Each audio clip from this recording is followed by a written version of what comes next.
Hello everyone, कैसे हैं आप सभी लोग। आई होप कि आप सब बहुत अच्छे होंगे। मैं आसिफ अलवी स्वागत करता हूं आप लोगों का फिर से स्काईनॉमिक्स एकेडमी के डिजिटल प्लेटफॉर्म पर। और बेटा, अभी हम हाफ ईयरली एग्जाम के ऊपर फोकस कर रहे थे। पिछले लेक्चर में मैंने आप लोगों को हाफ ईयरली एग्जाम से रिलेटेड 2 चैप्टर के कुछ इंपॉर्टेंट सवाल करवाए थे, सॉल्यूशन और इलेक्ट्रोकेमिस्ट्री के कुछ इंपॉर्टेंट सवाल करवाए थे। आज मैं आप लोगों के सामने लेकर के आया हूं 3rd chapter of physical chemistry, most important chapter of physical chemistry, जिसका नाम है बेटा केमिकल काइनेटिक्स। तो केमिकल काइनेटिक्स पर हम कुछ सवाल देखने जा रहे हैं आज अपने हाफ ईयरली एग्जाम की प्रिपरेशन के लिए। क्लियर बात अच्छे से। चलिए बढ़ते हैं, और आगे बढ़ने से पहले कुछ बातें आप लोगों को बता दी जाए। वो बातें क्या है बेटा? वो इंपॉर्टेंट बात यह है कि हमारा स्काईनॉमिक्स एकेडमी लेकर के आया है आप लोगों के लिए एक क्रैश कोर्स। क्या लेकर के आया है? एक क्रैश कोर्स लेकर के आया है, जिस क्रैश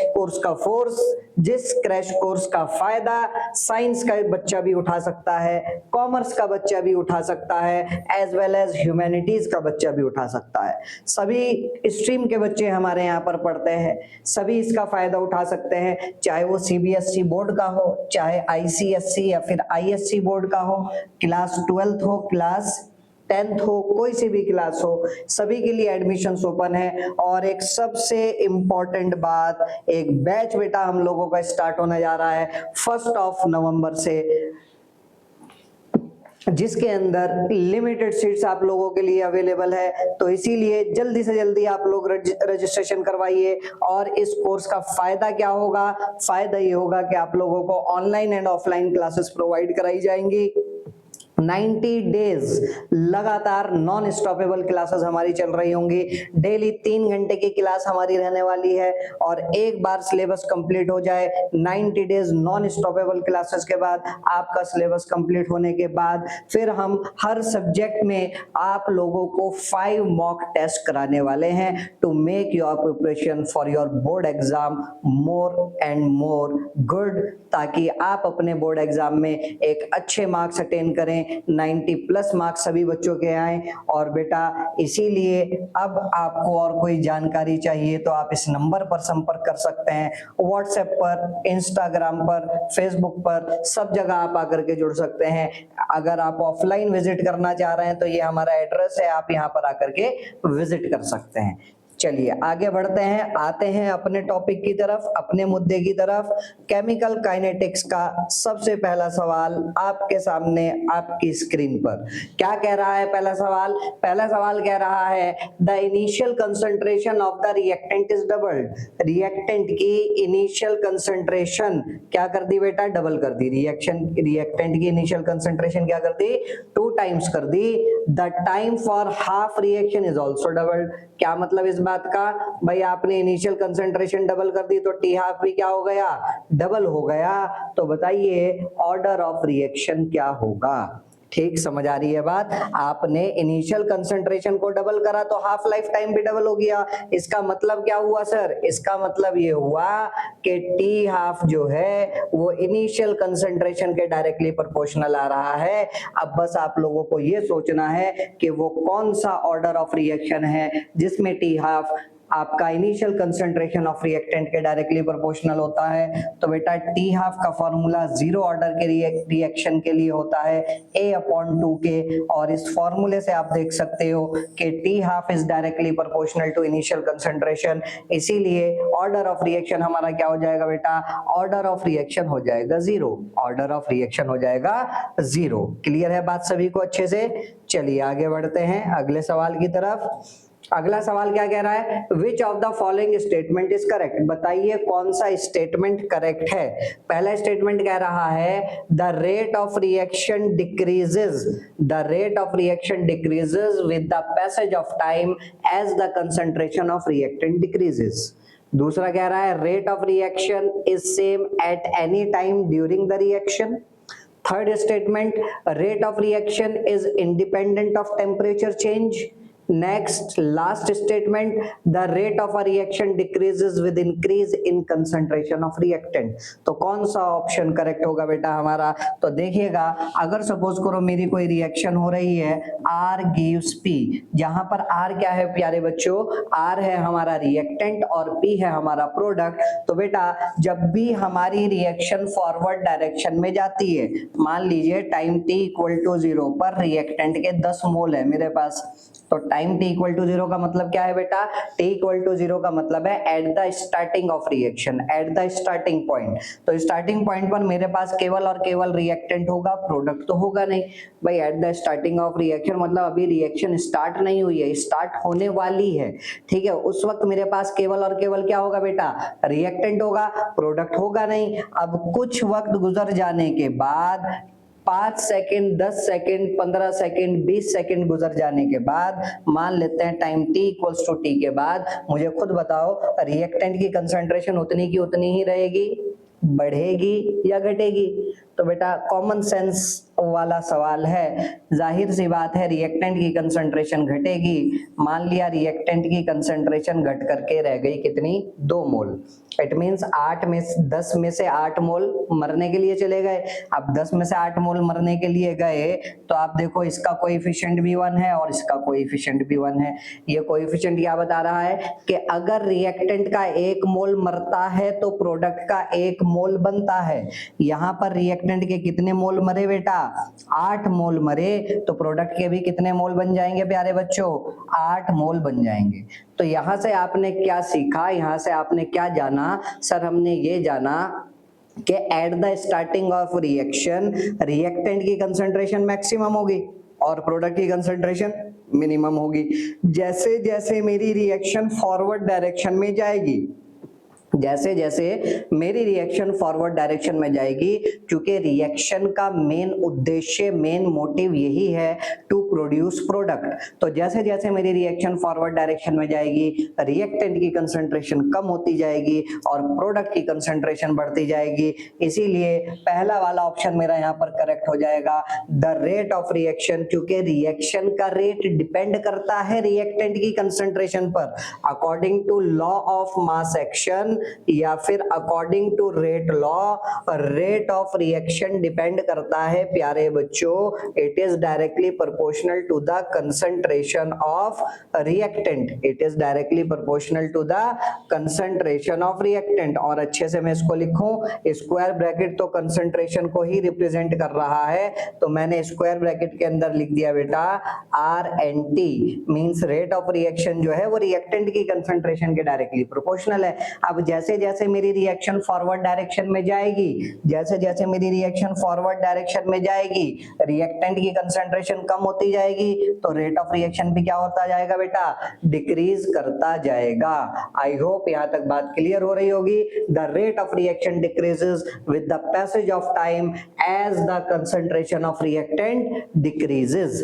अगला ऑप्शन कह रहा है rate of reaction is same at any time during the reaction. ये तो बिल्कुल गलत हो गया भाई, रेट ऑफ रिएक्शन तो सेम तब रहता अगर रिएक्टेंट की कंसंट्रेशन सेम रह रही होती, लेकिन हम कह रहे हैं हमारी रिएक्शन फॉरवर्ड डायरेक्शन में जाएगी तो कंसंट्रेशन ऑफ रिएक्टेंट टाइम के साथ साथ डिक्रीज होता जाएगा।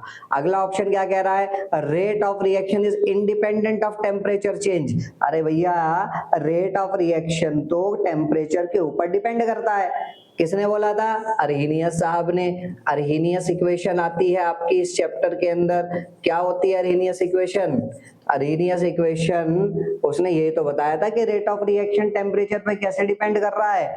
तो K is equals to A e की power minus EA by RT, this is my Arrhenius equation.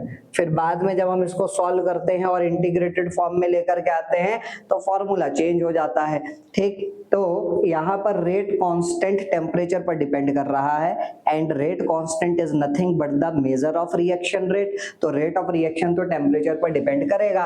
अगला क्या कह रहा है? Rate of a reaction decreases with increase in concentration of reactant. अरे बिल्कुल उल्टा बोल दिया, रिएक्टेंट की कंसंट्रेशन बढ़ाओगे तो रेट ऑफ रिएक्शन बढ़ेगा ना कि घटेगा।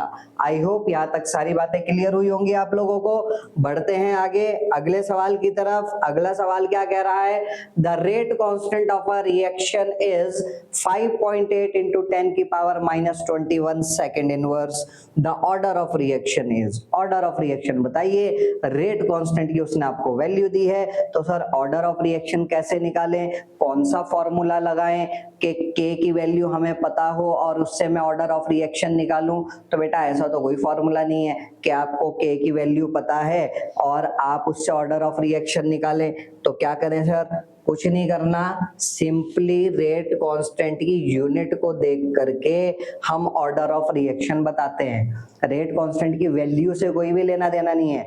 किससे लेना देना है सर? हमें रेट कांस्टेंट की यूनिट से लेना देना है। ठीक, अब क्या मतलब है सर? देखो जरा, अगर मैं कोई एक रिएक्शन लिख रहा हूं आपके सामने, AA plus BB gives you products, ठीक, then according to rate law, rate law के मुताबिक, अकॉर्डिंग टू रेट लॉ या फिर लॉ ऑफ मास एक्शन भी बोल सकते हैं आप, रेट लॉ के मुताबिक rate of reaction will be directly proportional to the product of concentration of reactant.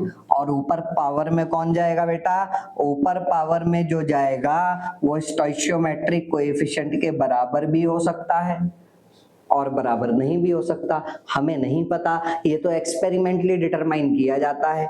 Clear हो रही है बात अच्छे से? बिकॉज अगर मेरे पास कोई कॉम्प्लेक्स रिएक्शन है, अगर कोई ऐसी रिएक्शन है जो मोर देन वन स्टेप में जाकर के कंप्लीट हो रही है, तो कॉम्प्लेक्स रिएक्शन के लिए मैं रिएक्टेंट की कंसंट्रेशन के ऊपर जो पावर लगाऊंगा वो रिएक्टेंट के कोएफिशिएंट के बराबर हो भी सकता है, नहीं भी हो सकता, वी डोंट नो, हमें नहीं पता, ये एक्सपेरिमेंटली डिटरमाइन किया जाएगा। लेकिन हाँ, अगर वो कह देता एलिमेंट्री रिएक्शन है, तो एलिमेंट्री रिएक्शन में तो जो कोएफिशिएंट होगा वही पावर में जाएगा। That's the difference. Law of mass action और रेट लॉ में यही डिफरेंस है। Law of mass action elementary reaction के लिए एप्लीकेबल है और वहां पर पावर में वही जाता है जो स्टोइचियोमेट्रिक कोएफिशिएंट होता है, बट रेट लॉ आपका कॉम्प्लेक्स रिएक्शन के लिए भी वैलिड है और वहां पर पावर में जो जाएगा जरूरी नहीं कि वो स्टोइचियोमेट्रिक कोएफिशिएंट के बराबर हो, बिकॉज हम लोगों को नहीं पता कि हमारी रिएक्शन कॉम्प्लेक्स है या फिर एलिमेंट्री है। क्लियर हो गई बात अच्छे से? तो चलिए सर, बहुत अच्छी बात। अब आगे देखते हैं जरा, प्रोपोर्शनैलिटी साइन हटाएंगे भैया, तो कांस्टेंट आएगा, कांस्टेंट के नाम पर k, a की पावर l और b की पावर m। हमें किसकी यूनिट निकालनी है सर? हमें k की यूनिट निकालनी है, तो k किसके बराबर हो जाएगा? r upon concentration of a की power l and concentration of b की पावर m। ठीक, what is the unit of rate of reaction? Rate of reaction की यूनिट होती है बेटा मोल पर लीटर पर सेकंड। कंसंट्रेशन की यूनिट क्या होती है? मोल पर लीटर। और ऊपर पावर कितनी लगी है बेटा? ऊपर पावर लगी है L। ठीक, फिर आगे ये भी तो हमारी कंसंट्रेशन है, B की कंसंट्रेशन, मोल पर लीटर, पावर कितनी लगी है बेटा? सर पावर लगी है M। ठीक, आई होप यहां तक बात क्लियर हो रही होगी सभी को अच्छे से। ठीक, अब देखो जरा, अब आगे क्या होगा? K इज इक्वल्स टू, ऊपर है मोल पर लीटर की पावर कितना? ऊपर है मोल पर लीटर की पूरी पावर 1। ठीक, नीचे क्या बनेगा? मोल पर लीटर की power L plus M।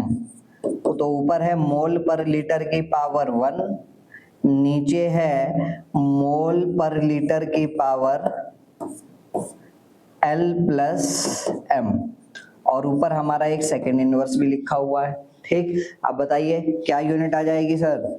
K is equals to mole per litre की पावर 1 माइनस n और यहाँ पर आगे सेकंड इनवर्स। ये आ चुकी है हमारे पास रेट कांस्टेंट की यूनिट। ये आ चुकी है हमारे पास क्या? रेट कांस्टेंट की यूनिट। किसी भी ऑर्डर ऑफ रिएक्शन के लिए आप रेट कांस्टेंट की यूनिट निकाल सकते हो। सर n क्या है? What do you mean by n? अरे L प्लस m किसके बराबर हो जाएगा? L प्लस m हो जाएगा n के बराबर। L प्लस m किसके बराबर हो जाएगा? n के बराबर। सर ये कैसे कर दिया? अगर मैं पावर यहाँ पर L और m की जगह स्मॉल a और स्मॉल b डालता तो नीचे डिनोमिनेटर में क्या आता? a plus b। फिर मैं आपसे पूछता a प्लस b किसके बराबर होता? A प्लस बी किसके बराबर होगा? आप कहोगे sir A plus B C के बराबर होगा। अरे कोई अल्फाबेटिकल काउंटिंग थोड़ी चल रही है यहाँ पर, कोई अल्फाबेटिकल सीक्वेंस थोड़ी चल रहा है कि A प्लस बी सी के बराबर होगा, L प्लस एम एन के बराबर होगा, P प्लस क्यू आर के बराबर होगा। नहीं भाई, यहाँ पर ये जो मैंने L प्लस एम को N के बराबर माना, ये ऑर्डर ऑफ रिएक्शन है। ये क्या है बेटा? Order of reaction. Order of reaction क्या होता है? रेट लॉ एक्सप्रेशन में रिएक्टेंट की कंसंट्रेशन पर जो पावर लगी है, उन पावर्स के समेशन को ऑर्डर ऑफ रिएक्शन बोलते हैं। तो अभी हमसे वो क्या कह रहा है? ऑर्डर ऑफ रिएक्शन बताइए, और उसने आपको unit they the second inverse. तो देखिएगा जरा, अब मैं सभी ऑर्डर के लिए यहाँ पर रेट कांस्टेंट की यूनिट निकाल करके दिखा देता हूं आप लोगों को। ठीक है, n क्या है आपका? Order of reaction. ठीक है, तो फर्स्ट ऑर्डर के लिए n की वैल्यू कितनी हो जाएगी भाई? फर्स्ट ऑर्डर के लिए n की वैल्यू हो जाएगी 1। n की वैल्यू कितनी हो जाएगी? 1। तो n की जगह 1 डालिए। k की यूनिट क्या आ जाएगी बेटा? निकल करके बताइए जल्दी से सॉल्व करके। k की यूनिट क्या आ जाएगी निकल करके? n की जगह 1 डालिए तो मोल 1 माइनस, चलो पहले जीरो ऑर्डर के लिए कर लेते हैं। पहले किसके लिए कर लेते हैं? जीरो ऑर्डर के लिए, उसके बाद फर्स्ट ऑर्डर पर आएंगे। ठीक है, जीरो ऑर्डर, तो जीरो ऑर्डर n की जगह डालिए भैया जीरो। n की जगह क्या डालिए? जीरो। तो n की जगह जीरो डालोगे तो क्या आएगा भाई? मोल की पावर 1 माइनस जीरो, मतलब मोल की पावर 1, और लीटर की पावर कितनी हो जाएगी भाई? कर लो यहाँ से solve. k is equals to mole की पावर 1 माइनस n, और लीटर की पावर -1 है, जब अंदर मल्टीप्लाई होगी तो n -1 हो जाएगा। और यहाँ पर सेकंड इनवर्स, तो मोल की पावर 1 माइनस जीरो मतलब मोल की पावर 1, लीटर की पावर 0 माइनस 1 मतलब लीटर की पावर -1, और यहाँ पर सेकंड इनवर्स। तो k की यूनिट तो वही आ गई जो रेट ऑफ रिएक्शन की यूनिट होती है। ठीक है, रेट ऑफ रिएक्शन की भी तो यही यूनिट होती है, मोल पर लीटर पर सेकंड। देखो लिखा है वहां पर ऊपर मैंने, और ये सवाल पूछा भी जाता है। बताइए वो कौन सा ऑर्डर ऑफ रिएक्शन है जिसके लिए रेट ऑफ रिएक्शन और रेट कांस्टेंट दोनों की यूनिट सेम होती है? तो हमारा जवाब होगा जीरो ऑर्डर रिएक्शन। अब आगे बढ़ते हैं। फर्स्ट ऑर्डर रिएक्शन के लिए बोलो बेटा, फर्स्ट ऑर्डर रिएक्शन के लिए बोलो k की वैल्यू, k की यूनिट क्या हो जाएगी? तो k की यूनिट हो जाएगी बेटा मोल की पावर 1 माइनस 1 जीरो, और लीटर की पावर 1 माइनस 1 जीरो। किसी भी चीज की पावर जीरो होती है तो उसका मतलब 1, तो रेट कांस्टेंट की यूनिट आ गई सेकंड इनवर्स। अब देख लो यहाँ पे सेकंड इनवर्स दिया हुआ, तो इसका मतलब कौन सा ऑर्डर होगा? सर होगा हमारा फर्स्ट ऑर्डर। कौन सा होगा? First order. तो सेकंड और थर्ड भी दिया है यहाँ पर। सेकंड ऑर्डर के लिए रेट कांस्टेंट की यूनिट निकाल लो, n की जगह 2 डालो। n की जगह 2 डालोगे तो मोल की पावर क्या आएगी बेटा? मोल की पावर क्या आएगी? मोल की पावर 1 माइनस 2 मतलब -1, लीटर की पावर 1, और सेकंड इनवर्स। ठीक है, अरे भाई मोल और लीटर दोनों पे पावर सेम होगी, बस अपोजिट इन साइड। देखो देख लो ना, n की जगह 2 डालो, 1 माइनस 2 -1, और उधर 2 माइनस 1 +1। ठीक है, मतलब मोल और लीटर दोनों पर पावर सेम होगी बट अपोजिट इन साइन। ठीक है, मोल पर पावर नेगेटिव में आएगी और लीटर पर पावर पॉजिटिव में आएगी। थर्ड ऑर्डर के लिए भी देख लो। थर्ड ऑर्डर के लिए k की वैल्यू, k की यूनिट क्या होगी? k की यूनिट क्या होगी? मोल की पावर 1 माइनस 3 मतलब -2, लीटर की पावर 2, और आगे सेकंड इनवर्स। क्लियर हो गई बात अच्छे से? ठीक है सर, चलिए बहुत बढ़िया, जवाब मिल चुका है हमें फर्स्ट ऑर्डर। ठीक है, चलो अगला सवाल देखते हैं। A second order reaction between A and B is elementary reaction. ठीक है, एक सेकंड ऑर्डर रिएक्शन हो रहा है A और B के बीच में, और देखो क्या बोल दिया उसने यहाँ पर, एक एलिमेंट्री रिएक्शन है। तो एलिमेंट्री रिएक्शन में तो मैंने बोला रेट लॉ में रिएक्टेंट की कंसंट्रेशन के ऊपर जो पावर जाएगी वो रिएक्टेंट के कोएफिशिएंट के बराबर ही होगी। ठीक, और उसने आपको एक A plus B gives you product, ये रिएक्शन दी हुई है। A का कोएफिशिएंट देखो बेटा कितना है सर, A का कोएफिशिएंट 1 है, B का कोएफिशिएंट देखिए कितना है सर, B का कोएफिशिएंट भी 1 है। तो वो आपसे पूछ रहा है रेट लॉ एक्सप्रेशन क्या होगा। अगर उसने बोल दिया एलिमेंट्री रिएक्शन है तो बस A का कोएफिशिएंट भी 1, B का कोएफिशिएंट भी 1, और एलिमेंट्री रिएक्शन में जो कोएफिशिएंट होता है वही पावर में जाता है। तो रेट लॉ एक्सप्रेशन हमारा पहला वाला करेक्ट हो जाएगा, R इज इक्वल टू के A की पावर 1 और B की पावर 1। आई होप यहाँ तक बात क्लियर हुई होगी अच्छे से आप लोगों को। अगर उसने लिखा होता, अगर उसने क्या लिखा होता भाई, अगर उसने मान लिया ये लिखा होता 3/2A plus 1/2B gives you product, और वो कह रहा है कि एलिमेंट्री रिएक्शन है, तो R इज इक्वल्स टू के A की पावर 3/2 और B की पावर क्या हो जाती बेटा 1/2। भाई अगर एलिमेंट्री रिएक्शन बोल दिया तो जो कोएफिशिएंट होगा वही पावर में जाएगा। क्लियर हो गई बात अच्छे से। चलो आगे बढ़ते हैं। आगे, which of the following is a pseudo first order reaction. तो सर सबसे पहले बताइए ये सूडो का मतलब क्या होता है, what do you mean by pseudo. Pseudo का मतलब होता है बेटा धोखेबाज, धोखा देने वाला, धोखा देने वाला। ठीक है, धोखा देने वाले को तो सर बेवफा बोलते हैं। अरे भाई बेवफा तो बोलते हैं, लेकिन केमिस्ट्री की लैंग्वेज में उसको क्या बोलते हैं, सूडो। ठीक है, तो सूडो फर्स्ट ऑर्डर रिएक्शन का मतलब क्या हुआ, धोखा देने वाली फर्स्ट ऑर्डर रिएक्शन। ऐसी रिएक्शन जो दिखने में लगती हो हायर ऑर्डर की बट होती है फर्स्ट ऑर्डर की, उस रिएक्शन को बोला जाता है सूडो फर्स्ट ऑर्डर रिएक्शन। और कुछ एग्जांपल बेटा हमारी एनसीईआरटी में दिए हुए हैं सूडो फर्स्ट ऑर्डर रिएक्शन के, जो हमें याद रखना है। क्या दिया हुआ है, hydrolysis of cane sugar C12H22O11, जिसको हम क्या बोलते हैं, सुक्रोज। क्या बोलते हैं, सुक्रोज। इसका हाइड्रोलिसिस करेंगे एसिडिक मीडियम में तो हमें मिलेगा glucose C12H22O11 plus fructose C6H12O6। Sorry, मैंने यहाँ पर C12H22O11 ही मेरे मुंह पर चल रहा है। ठीक है, ग्लूकोज का formula C6H12O6 plus sucrose C6H12O6। एक ग्लूकोज है और एक फ्रक्टोज है, तो सर दोनों का मॉलिक्यूलर फॉर्मूला तो सेम लिखा आपने। हाँ बेटा, दोनों का मॉलिक्यूलर फॉर्मूला सेम होता है, डिफरेंस केवल फंक्शनल ग्रुप में आता है। फ्रक्टोज में कीटोन फंक्शनल ग्रुप होता है और ग्लूकोज में एल्डिहाइडिक फंक्शनल ग्रुप होता है।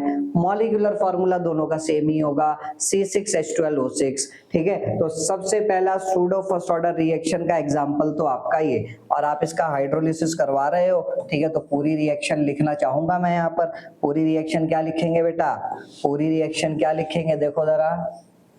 चलो मैं रब करके दोबारा और अच्छे से आपको यहाँ पर लिख करके दिखाता हूँ। ठीक है, C12H22O11 इसका हाइड्रोलिसिस किया जा रहा है, मतलब वाटर के अंदर हम इसको डाल रहे हैं इन एसिडिक मीडियम। तो ये हमें देगा ग्लूकोज C6H12O6 और क्या देगा बेटा, फ्रक्टोज C6H12O6। तो देखने में लग रहा है कि सुक्रोज का कोएफिशिएंट भी 1 है, वाटर का कोएफिशिएंट भी 1 है, तो रेट लॉ एक्सप्रेशन में ऊपर पावर में सुक्रोज की कंसंट्रेशन की पावर में भी 1 जाएगा और वाटर की कंसंट्रेशन की पावर में भी 1 जाएगा। तो इसका रेट लॉ एक्सप्रेशन क्या लिखा जाएगा, R इक्वल्स टू के C12H22O11 ऊपर पावर 1 और वाटर की कंसंट्रेशन पर भी पावर 1। ठीक है, तो ऑर्डर ऑफ रिएक्शन तो आना चाहिए बेटा 1 + 1 = 2, बट हकीकत में ऑर्डर ऑफ रिएक्शन यहाँ पर 1 निकल करके आता है। ऐसा क्यों, उसका क्या रीजन है, उसका रीजन ये है बेटा कि यहाँ पर जो वाटर हम लेकर के चलते हैं वो एक्सिस में लेकर के चलते हैं, और अभी अभी मैंने बताया कि जब रिएक्शन आपकी फॉरवर्ड डायरेक्शन में जाएगी तो रिएक्टेंट की कंसंट्रेशन डिक्रीज करेगी, और रिएक्टेंट की कंसंट्रेशन डिक्रीज करेगी तो वाटर की कंसंट्रेशन भी डिक्रीज करेगी। बट वाटर क्योंकि आपने एक्सेस में लिया हुआ है तो उसकी कंसंट्रेशन अगर डिक्रीज कर भी रही है दैट डजंट मैटर, उसकी कंसंट्रेशन को हम लगभग लगभग कांस्टेंट मान करके चलेंगे।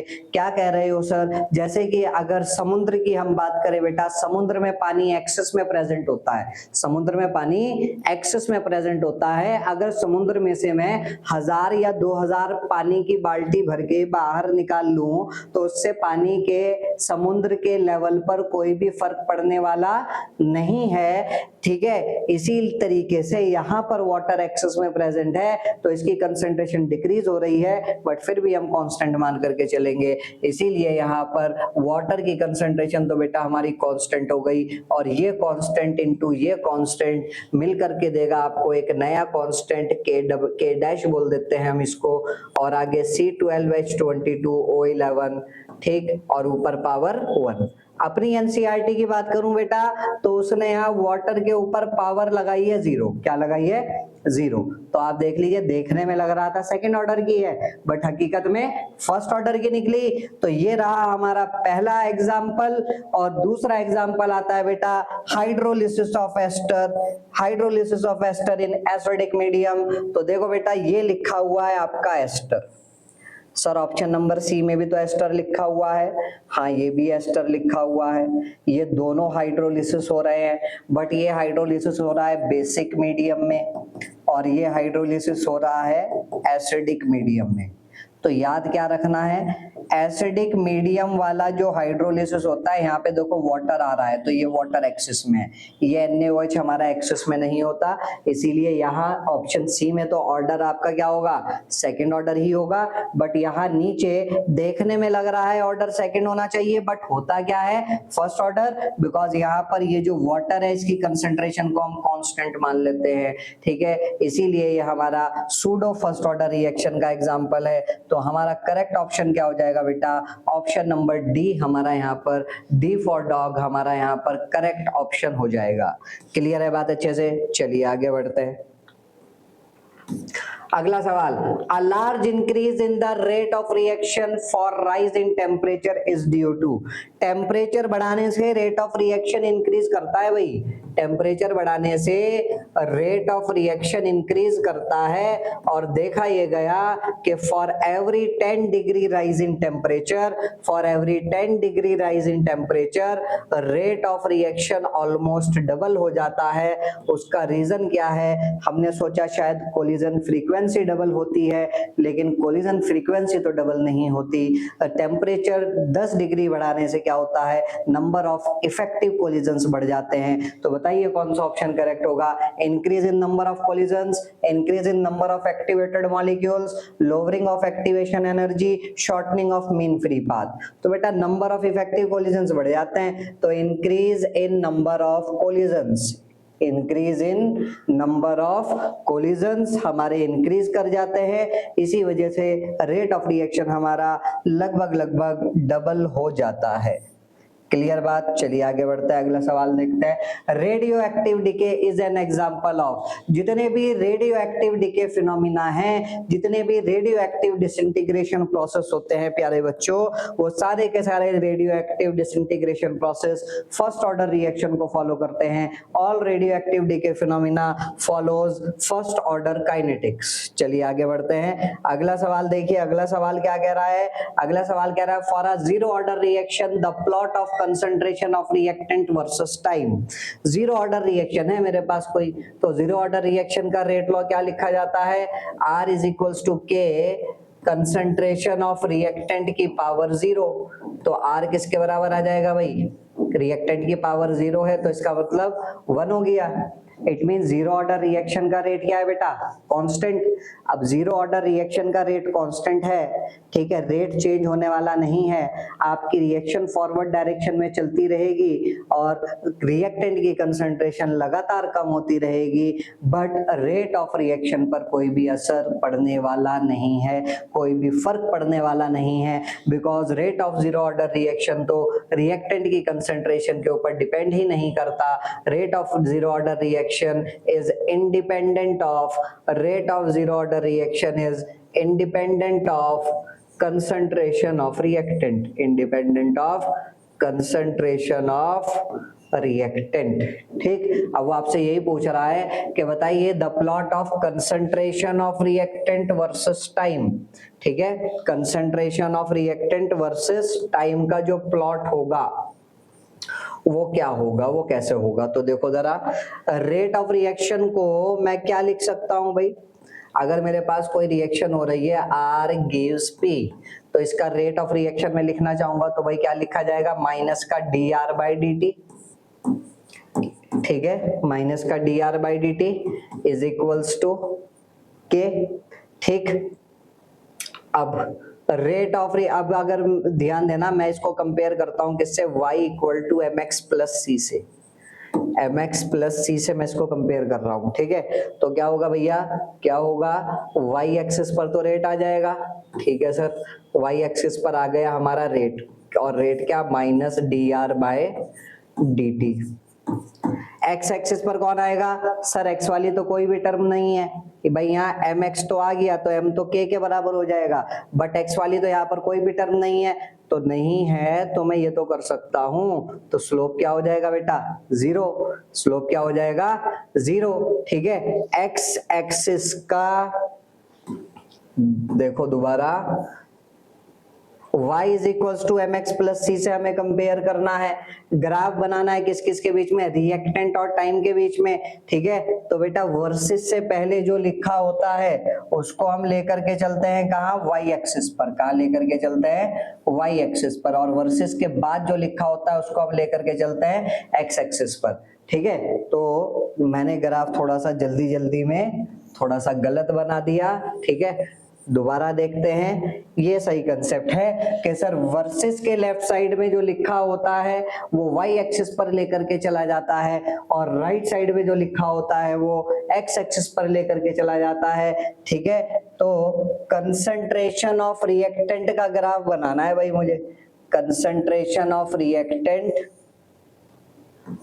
वर्सेस टाइम, तो y एक्सिस पर मुझे लेकर के चलनी है रिएक्टेंट की कंसंट्रेशन, और x एक्सिस पर मुझे लेकर के चलनी है बेटा क्या, x एक्सिस पर मुझे लेकर के चलना है टाइम।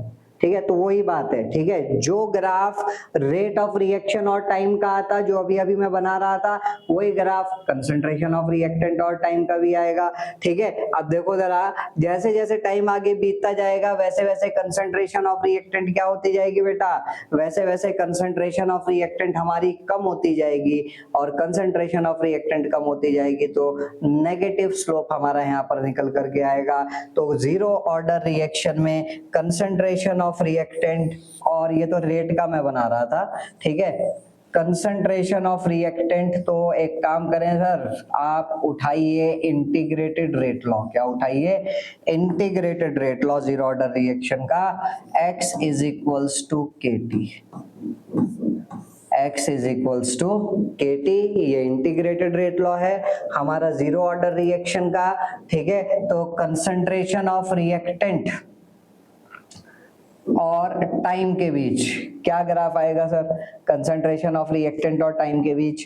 तो देखो जरा, एक फॉर्मूला और हमने पढ़ा था जब हम ये डेरिवेशन कर रहे थे, जब हम यहाँ तक पहुंचे थे। ठीक है, वो फॉर्मूला हमने क्या पढ़ा था, R equals to R naught minus KT। बोलो याद करो, ये फॉर्मूला पढ़ा था कि नहीं पढ़ा था, हाँ सर बिल्कुल ये फॉर्मूला पढ़ा था, जहां पर R क्या है, R है हमारा concentration of reactant, concentration of reactant left after time t, R not क्या है हमारा, initial concentration of reactant, initial concentration of reactant. ठीक है, K क्या है हमारा, K है सर हमारा रेट कांस्टेंट, K क्या है बेटा हमारा, K है सर हमारा रेट कांस्टेंट, और T क्या है हमारा, T है सर हमारा टाइम, T क्या है हमारा, T है हमारा टाइम। तो अब देखिए वो किस किस के बीच ग्राफ पूछ रहा है, सर वो ग्राफ पूछ रहा है किसके बीच, concentration of reactant and time के बीच ग्राफ पूछ रहा है, तो कंसंट्रेशन ऑफ रिएक्टेंट देखो लेफ्ट साइड में लिखी हुई है और टाइम के बीच ग्राफ पूछ रहा है, ठीक है, तो -mx, ठीक है, या आप इसको +mx भी लिख सकते हो, कोई प्रॉब्लम वाली बात नहीं, ठीक है। c + mx से आप इसको कंपेयर कर सकते हैं, c + mx से आप इसको कंपेयर कर सकते हैं। देखो y एक्सिस पर कौन आ गया, y एक्सिस पर आ जाएगा हमारा concentration of reactant left after time t, x axis पर कौन आ जाएगा बेटा, x एक्सिस पर आ जाएगा हमारा टाइम, तो देख सकते हो आप x एक्सिस पर टाइम आ चुका है। स्लोप m किसके बराबर आ गया, स्लोप m आ गया हमारा -k के बराबर, और इंटरसेप्ट c किसके बराबर आ गया हमारा r0 के बराबर। तो ग्राफ कैसा आ जाएगा बेटा, नेगेटिव स्लोप है तो नीचे की डायरेक्शन में जाती हुई लाइन आएगी, ठीक है, और इंटरसेप्ट की वैल्यू r0 है। इसका मतलब क्या है, इसका मतलब ये है कि मेरी इस लाइन ने y एक्सिस को जहां पर कट करा, जिस पॉइंट पर कट करा, ओरिजिन से लेकर के उस पॉइंट तक की दूरी r0 के बराबर है, ठीक, ये ग्राफ आ चुका है हमारा। अब बताइए कौन सा ऑप्शन करेक्ट होगा, कौन सा ऑप्शन करेक्ट होगा, linear with positive slope. Positive slope वाला तो गलत, नेगेटिव स्लोप दो जगह आ रहा है, यहाँ पे भी पॉजिटिव स्लोप है, तो ये दो ऑप्शन तो हमारे कैंसिल आउट हो गए, ठीक है। Linear with negative slope and zero intercept, नहीं भाई इंटरसेप्ट तो जीरो नहीं है, इंटरसेप्ट की तो कोई ना कोई वैल्यू है, और कितनी है r0, तो सी ऑप्शन करेक्ट हो जाएगा, linear with negative slope and non zero intercept. I hope यहाँ तक बात क्लियर हुई होगी, ठीक है। और स्टार्टिंग में जो मैं आप लोगों को बता रहा था वो मैंने क्वेश्चन ध्यान से नहीं देखा था कि वो किस किस के बीच ग्राफ पूछ रहा है। अगर वो आपसे कहता, चलो पुरानी बात भी कर ही लेते हैं, अगर बात हो गई है तो पुरानी बात भी कर ही लेते हैं। तो अभी अभी मैंने क्या बोला था आपको, R = K zero order reaction के लिए, ठीक है। R को क्या लिखोगे, -dr/dt = K। अगर वो कहता कि ग्राफ बना करके दिखाओ मुझे किसके बीच में, rate of reaction versus time के बीच में, ठीक। तो अब देखो भाई टाइम वाली तो कोई भी टर्म यहाँ पर नहीं आ रही है, तो वर्सेस के लेफ्ट साइड में जो लिखा होता है that is rate of reaction, वो लिया जाता है y एक्सिस पर। वो कहाँ लिया जाएगा, y एक्सिस पर लिया जाएगा, ठीक। और रेट ऑफ रिएक्शन को ही हमने क्या लिखा, -dr/dt, ठीक। x एक्सिस पर क्या लिया जाएगा, x एक्सिस पर लिया जाएगा सर टाइम, लेकिन टाइम वाली कोई टर्म यहाँ पर आपको नजर नहीं आ रही है, तो इसका मतलब टाइम वाली जो टर्म होगी y = mx + c, mx, ठीक है। टाइम वाली कोई टर्म नहीं है, इसका मतलब m0 हो गया होगा, तभी वो m0 x पर जो t रखा है उसके साथ मिलके 0 हो गया। क्या कह रहे हो सर, देखो जरा, क्या मैं इसको ऐसे लिख सकता हूं, -dr/dt = K × 0 प्लस इंटरसेप्ट 0, ठीक। अब कंपेयर करो इसको y = mx + c के साथ, y एक्सिस पर देखो रेट आ गया, ठीक है। x एक्सिस पर क्या आ चुका है, ये मैंने यहाँ पर उल्टा लिखा, ठीक है। स्लोप 0 होगा, ठीक है, स्लोप क्या होगा 0।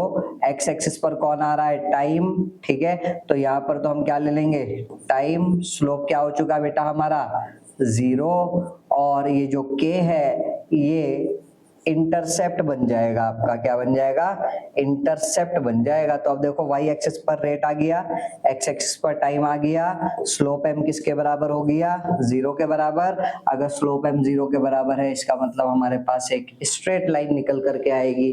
दैट मीन्स जैसे जैसे टाइम हमारा आगे बीत रहा है वैसे वैसे हमारा रेट ऑफ रिएक्शन तो कांस्टेंट ही है, उसके ऊपर कोई फर्क नहीं पड़ रहा है, और हमारा इंटरसेप्ट के c के बराबर निकल करके आया, हमारा c के बराबर निकल करके आया, मतलब ओरिजिन से लेकर के यहाँ तक की जो दूरी होगी बेटा वो k के बराबर होगी।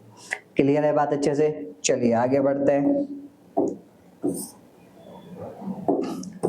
अगला सवाल, the rate constant of nth order reaction, अरे अभी अभी तो लिखवाया, k की यूनिट मोल पर लीटर की पावर 1 - n सेकेंड इनवर्स, तो मोल की पावर क्या हो जाएगी 1 - n, लीटर की पावर n - 1 सेकेंड इनवर्स। देख लो जरा, मोल की पावर 1 माइनस एन, लीटर की पावर n माइनस 1, ठीक है, मोल की पावर 1 माइनस एन, लीटर की power n minus 1, second inverse, option number D हमारा यहाँ पर करेक्ट हो गया।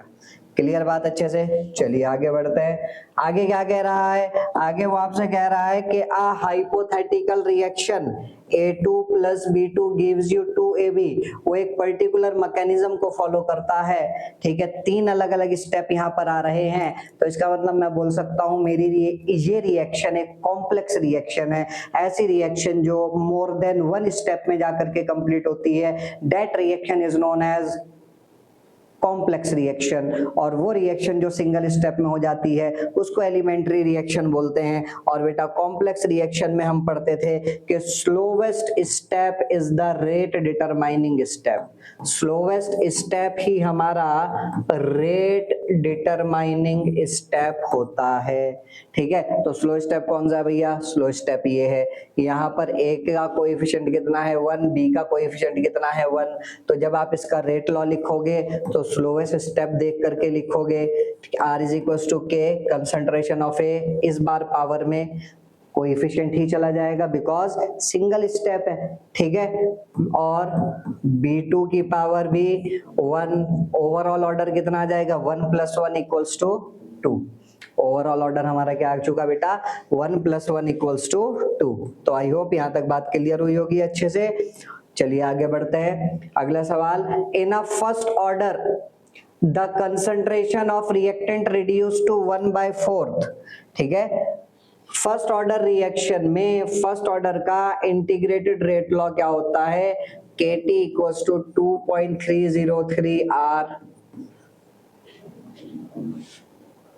KT = 2.303 log A upon A minus x, log A upon A minus x, ये इंटीग्रेटेड रेट लॉ होता है। कह रहा है फर्स्ट ऑर्डर रिएक्शन में कंसंट्रेशन ऑफ रिएक्टेंट घट के रह गई कितना 1/4, कितने टाइम में 60 मिनट में। What will be it's half life? अच्छा हाफ लाइफ पूछ रहा है, तो टी हाफ का फॉर्मूला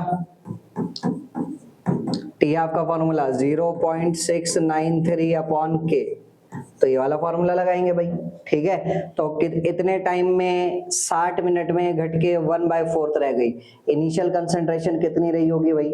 इनिशियल कंसंट्रेशन कितनी रही होगी, वो क्या होगी बताइए, उसने तो दी नहीं है यहाँ पर।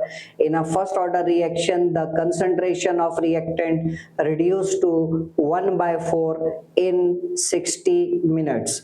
इनिशियल कंसंट्रेशन अगर उसकी A है तो बाद में उसकी कंसंट्रेशन घट के कितनी रह गई A/4, ठीक है। और इनिशियल कंसंट्रेशन हम मान करके चल लेते हैं, कुछ नहीं दिया तो 100 मान करके चलो, ठीक है। 100 मान करके चलोगे तो 100 का 1/4 बची रह जाएगी फाइनल कंसंट्रेशन, मतलब कितनी बची रह जाएगी फाइनल कंसंट्रेशन? 100 का 1/4 25।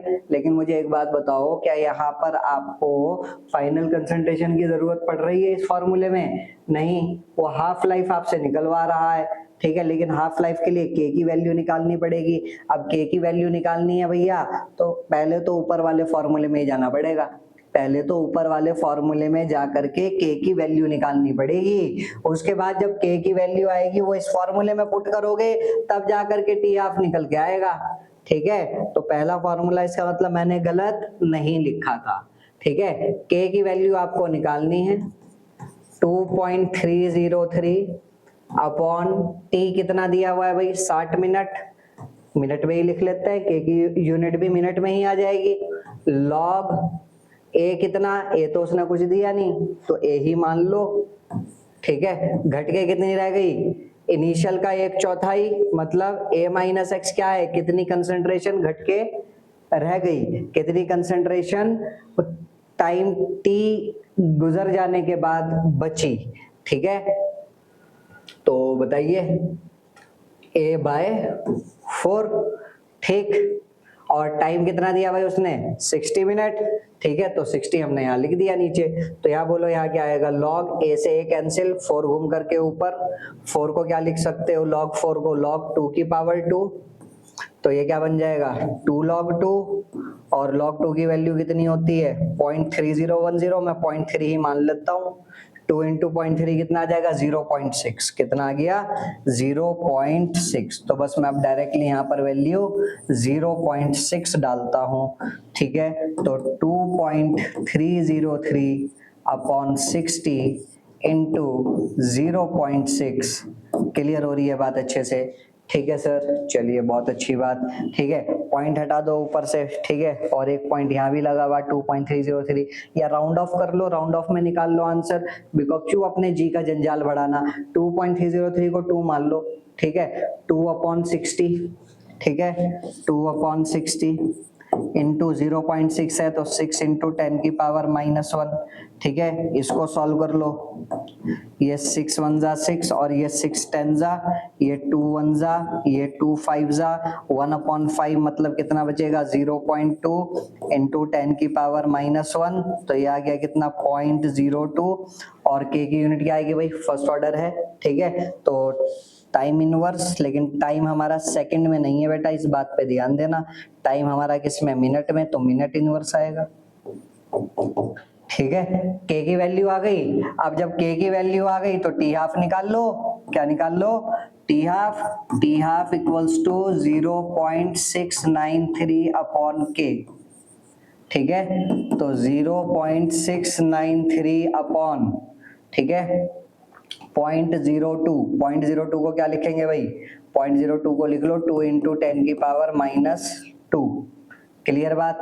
अब एक काम कर लो, 0.693 को 0.6 ही मान लो, 0.693 को, ये कुछ शॉर्टकट तरीके हैं बस जो आप लोगों को सीखने हैं, 0.693 को 0.6 ही मान लो, ठीक। और 0.6 को फिर मैं क्या लिख सकता हूँ, 6 इंटू 10 की पावर -1, 6 इंटू 10 की पावर -1, 6 डिवाइडेड बाय 2 कितना आ गया 3, 10 की पावर -2 घूम करके ऊपर जाएगा +2, 10 की पावर 2 इंटू 10 की पावर -1, तो 10 की पावर 1, 30 मिनट आ गया। अब आप देख लो कौन सा ऑप्शन करेक्ट हो गया सर, सी ऑप्शन हमारा यहाँ पर करेक्ट हो चुका है, ठीक। और मैंने सिर्फ और सिर्फ क्या किया, अप्रोक्सीमेट कैलकुलेशन करी, मैंने पूरी वैल्यू लेकर के सॉल्व नहीं करा, बिकॉज अगर मैं पूरी वैल्यू लेकर के यहाँ सॉल्व करना स्टार्ट कर देता तब तो आप सोच सकते हो कि कितना ज्यादा टाइम मेरा यहाँ पर वेस्ट होता। इसी तरीके से आप लोगों को भी अप्रोक्सीमेट कैलकुलेशन करनी है, क्लियर हो गई बात। चलिए आगे बढ़ते हैं, अगला सवाल देखिए भाई, अगला सवाल क्या कह रहा है, जल्दी से बताइए क्या होगा अगले सवाल का आंसर, जल्दी से। फॉर अ कॉम्प्लेक्स रिएक्शन, एक कॉम्प्लेक्स रिएक्शन के लिए, कॉम्प्लेक्स रिएक्शन के लिए क्या होगा भाई, order of overall reaction is same as molecularity of slowest step, order of overall reaction is less than the molecularity of slowest step, order of overall reaction is greater than the molecularity of slowest step, order of slowest step is never zero or non integer। तो most relevant option जो कौन सा नजर आ रहा है, जो मैंने अभी अभी आप लोगों को बताया भी था कि कॉम्प्लेक्स रिएक्शन में slowest step is the rate determining step, जो स्लोवेस्ट स्टेप की मॉलिक्यूलरिटी होगी वही ऑर्डर ऑफ रिएक्शन होगा, तो order of overall reaction is same as the molecularity of slowest step, ठीक। पहला ऑप्शन हमारा करेक्ट हो जाएगा।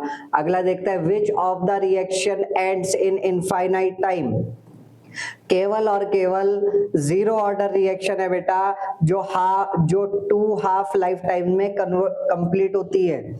जीरो ऑर्डर रिएक्शन के लिए टी कंप्लीशन जो होता है वो 2 टाइम्स ऑफ टी हाफ होता है। केवल और केवल जीरो ऑर्डर रिएक्शन है जो 2 हाफ लाइफ टाइम में कन्वर्ट होती है, बिकॉज जीरो ऑर्डर रिएक्शन का रेट कांस्टेंट रहता है, वहां पर रेट बदलता नहीं है। लेकिन फर्स्ट ऑर्डर रिएक्शन में रेट ऑफ रिएक्शन लगातार कम होता चला जाता है, इसीलिए चाहे फर्स्ट ऑर्डर हो, चाहे सेकंड, चाहे थर्ड, चाहे कोई भी हायर ऑर्डर रिएक्शन हो, वो इनफाइनाइट हाफ लाइफ टाइम में कन्वर्ट होती है। तो वो आपसे क्या पूछ रहा है, which of the reaction ends in infinite time, zero, first, second, third.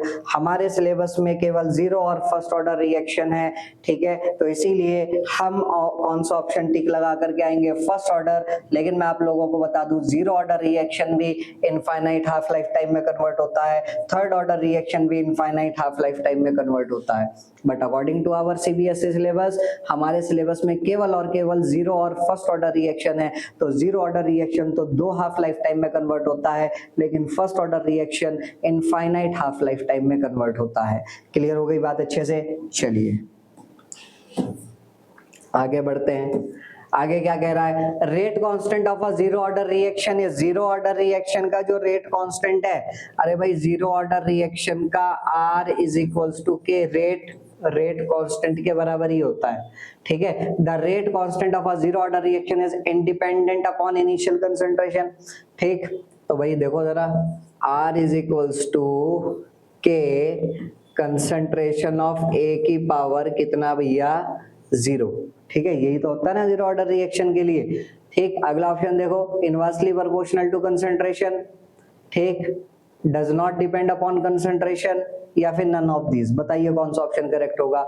Rate constant zero order reaction का इनिशियल कंसंट्रेशन के इंडिपेंडेंट होता है, ठीक है, या फिर इनवर्सली प्रोपोर्शनल होता है इनिशियल कंसंट्रेशन के, क्या होता है। तो रेट कांस्टेंट, ठीक है। रेट की अगर हम बात करें तो रेट तो बेटा इंडिपेंडेंट होता है इनिशियल कंसंट्रेशन का, लेकिन अगर रेट कांस्टेंट की बात करें तो रेट कांस्टेंट भी आप यहाँ पर क्या बोलोगे भाई, वही बात बोलोगे, इनिशियल कंसंट्रेशन की पावर 0 हो गई तो ये 1 हो गया, ठीक है। Rate constant rate of reaction के बराबर ही हो गया, तो rate constant is inversely proportional to rate constant is independent upon initial concentration, because rate constant is the measure of reaction rate। rate constant क्या होता है, reaction rate का ही measure होता है। तो rate constant को reactant की concentration से कोई भी लेना देना नहीं है, ठीक है। rate constant को define कैसे करते हैं, rate constant को define कैसे करते हैं, चलो वो भी बता देता हूँ, ठीक है। अगर मान लिया मेरे पास कोई रिएक्शन है, यहाँ पर मेरे पास कोई रिएक्शन है, यहाँ पर AA plus BB gives you product, ठीक है। तो इसके लिए R इज इक्वल टू के कंसंट्रेशन ऑफ A की power L concentration of B की पावर M। तो रेट कांस्टेंट को डिफाइन कैसे करेंगे भाई, अगर मैं रिएक्टेंट की कंसंट्रेशन को अगर मैं रिएक्टेंट की कंसंट्रेशन को 1 कर दूं, ठीक है, तो rate constant rate of reaction के बराबर ही निकल करके आ जाएगा। Rate constant rate of reaction के बराबर ही निकल करके आ जाएगा। तो रेट कांस्टेंट को डिफाइन ही ऐसे किया जाता है कि it is equal to rate of reaction when concentration of all the reactants is taken as unity. तो अब जब आपने रिएक्टेंट की कंसंट्रेशन को यूनिटी ले लिया है, 1 ले लिया है, तो रेट कांस्टेंट जो है रिएक्टेंट की कंसंट्रेशन पर डिपेंड करने वाला नहीं है। सो ऑप्शन ए हमारा यहाँ पर करेक्ट हो जाएगा, rate constant is independent of initial concentration of reactant. Clear है बात अच्छे से?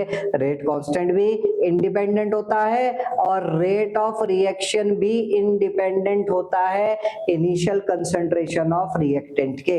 आई होप यहाँ तक सारी बात क्लियर हुई होगी। चलिए आगे बढ़ते हैं। अगला सवाल क्या कह रहा है, for the elementary reaction M gives N। एक एलिमेंट्री रिएक्शन है, M gives N, the rate of disappearance of M increases by a factor of 8 upon doubling the concentration of M।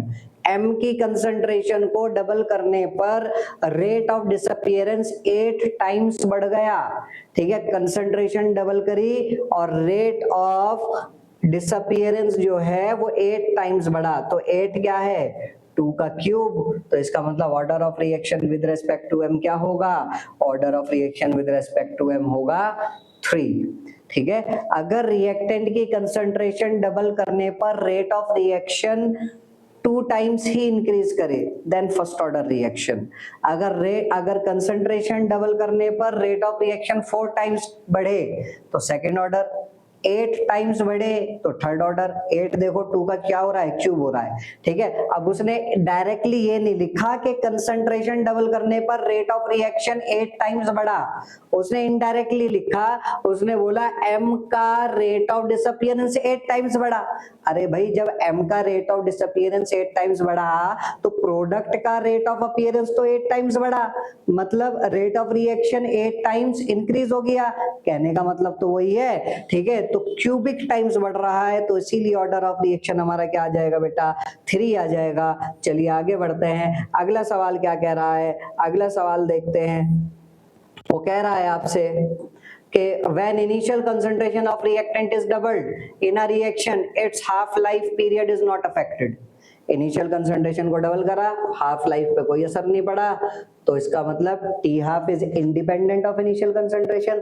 भाई जीरो ऑर्डर के लिए तो T half A/2K होता है, यहाँ तो टी हाफ इनिशियल कंसंट्रेशन के डायरेक्टली प्रोपोर्शनल है, तो जीरो ऑर्डर तो हमारा आंसर हो नहीं सकता।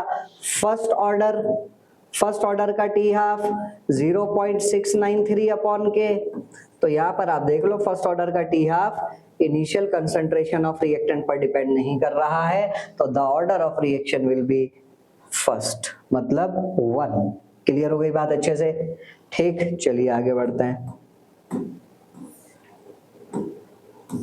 अगला सवाल, which of the following influences the rate of reaction. Rate of reaction बेटा टेम्परेचर पर भी डिपेंड करता है, कंसंट्रेशन पर भी डिपेंड करता है, एज वेल एज लाइट पर भी डिपेंड करता है, तो all of these will be the correct option. चलिए आगे बढ़ते हैं, ठीक है। और आगे बढ़ने से पहले कुछ आप लोगों को अपनी एकेडमी के बारे में भी बता दिया जाए। हम लोगों के साथ जुड़ सकते हैं बेटा आप लोग व्हाट्सएप पर, इंस्टाग्राम पर, यूट्यूब पर हमारे चैनल को फॉलो कर सकते हैं। लिंक्स आप लोगों को यहाँ पर प्रोवाइडेड है, जाइए स्क्रीनशॉट लीजिए और लिंक को आप स्कैन कीजिए, क्यूआर कोड को आप स्कैन कीजिए, आप डायरेक्टली हमारे यूट्यूब चैनल पर पहुंच जाएंगे। स्काइनॉमिक्स एकेडमी का यूट्यूब चैनल, साइंस के बच्चों के लिए यूट्यूब चैनल अलग बनाया हुआ है, सैनिक RIMC RMS के बच्चों के लिए यूट्यूब चैनल अलग बनाया हुआ है, and Skypedia Academy by Sunil sir, जहां पर कॉम्पिटिटिव एग्जाम की तैयारी कराई जाती है, उसके लिए चैनल आप लोगों को अलग मिलेगा। और आप जा करके देखना चाह रहे हैं अगर गूगल रिव्यूज, तो आप वहां पर भी जा करके देख सकते हैं। चलिए आगे बढ़ते हैं, ठीक। अगला सवाल, हायर ऑर्डर, ठीक है, मतलब 2 से ज्यादा ऑर्डर ऑफ रिएक्शन होना थोड़ा सा मुश्किल होता है, ऐसा क्यों। Higher order reaction are rare due to, ऐसा क्यों बेटा, बिकॉज मॉलिक्यूलरिटी जो है, मॉलिक्यूलरिटी या तो 1 हो सकती है कि भाई साइमल्टेनियसली कितने मॉलिक्यूल्स, कितने एटम्स या फिर कितने आयंस एक दूसरे से कोलाइड कर रहे हैं, तो मॉलिक्यूलरिटी 1 भी हो सकती है, 2 भी हो सकती है, 3 भी हो सकती है, बट 3 से ज्यादा मॉलिक्यूलरिटी बहुत रेयर होती है, बिकॉज साइमल्टेनियसली कोलाइड करने के चांसेस क्या हो जाते हैं बेटा, डिक्रीज कर जाते हैं। तो कौन सा ऑप्शन करेक्ट होगा यहाँ पर हमारा, low probability of simultaneous collision of all the reacting species. Clear बात अच्छे से, चलिए आगे बढ़ते हैं। Next question, half life period of a first order reaction, ठीक है, काफी बार बता दिया formula, T half is equals to 0.693/K, अब तो रट गया होगा। Half life period directly proportional है क्या इनिशियल कंसंट्रेशन के, नहीं। Half of the rate constant, नहीं। सेम फॉर ऑल रिएक्शन, इन नहीं। Independent of initial concentration of reactant, this will be the correct answer, ठीक है। चलिए आगे बढ़ते हैं, ठीक है। Half life for a zero order reaction, अरे काफी बार बता दिया, A/2K, क्या बताया, A/2K। अब सर A तो नजर नहीं आ रहा है यहाँ कहीं, क्या करे, A तो कहीं पे दिख नहीं रहा। अरे भाई A की जगह उसने R डाल दिया, R क्या है, R क्या है, इनिशियल कंसंट्रेशन ऑफ रिएक्टेंट, तो ये ऑप्शन हमारा यहाँ पर करेक्ट हो जाएगा। तो आई होप यहाँ तक सारी बातें क्लियर हुई होगी। और बेटा केमिकल काइनेटिक्स प्योरली आपका मैथमेटिकल चैप्टर है, और इसके लिए मैं आप लोगों को बस ये बोलना चाहूंगा कि प्रैक्टिस कीजिए, फॉर्मूलाज याद रखिए, ज्यादा से ज्यादा न्यूमेरिकल की प्रैक्टिस कीजिए, और अपने कंसेप्चुअल नॉलेज को स्ट्रॉन्ग कीजिए। तो आज के लिए थैंक यू वेरी मच, मिलते हैं आप लोगों से बहुत जल्द अगली क्लास में कुछ नए कंसेप्ट के साथ। तब तक के लिए हंसते रहिए, मुस्कुराते रहिए, बाय बाय, टेक केयर।